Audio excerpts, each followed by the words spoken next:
लोकांना digital print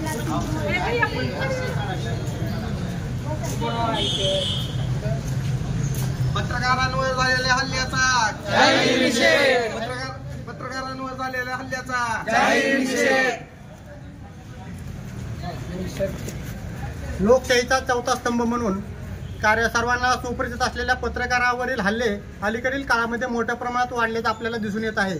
नुकताच त्र्यंबकेश्वर येथे वृत्तांकनासाठी गेलेल्या डिजिटल मीडियाच्या अनेक पत्रकारावर तेथील गावगुंडाकडून भ्याड हल्ला करण्यात आला. त्यामध्ये अनेक पत्रकार जखमी झालेले आहेत. त्या ठिकाणी जी घटना घडली त्या घटनेचा आम्ही बार्शी येथील सर्व पत्रकार सर्वप्रथम जाहीर निषेध व्यक्त करतो.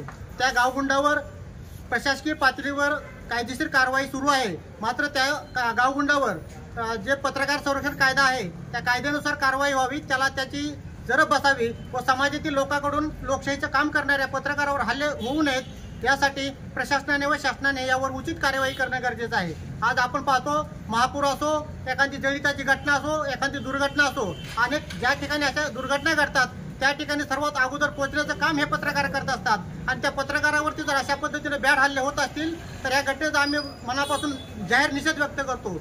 आणि मी आपल्या सर्वांच्या वतीनं शासनाला एक विनंती करतो की अशा घटनाची पुनरावृत्ती होणार नाही व असे पत्रकारावर हल्ले वाढणार नाहीत यासाठी कठोरात कठोर कायदे करून त्याची प्रामाणिकपणे कायदेशीर अंमलबजावणी व्हावी, तरच त्या कायद्याला आणि त्या प्रक्रियेला अर्थ राहणार आहे. नाहीतर कायदे जे आहेत ते कायद्याची जर अंमलबजावणी होणार नाही तर कायदे हे कुचकामी आहेत असं मी म्हणेन. तर त्यासाठी मी पुन्हा एकदा विनंती करेन की याबाबत योग्य ती प्रशासनाने शासकीय पातळीवरून कायदेशीर कार्यवाही करावी, त्यांना कठोरात कठोर शिक्षा व्हावी या दृष्टीने शासनाने कार्य करावं अशी मी त्यांना विनंती करतो.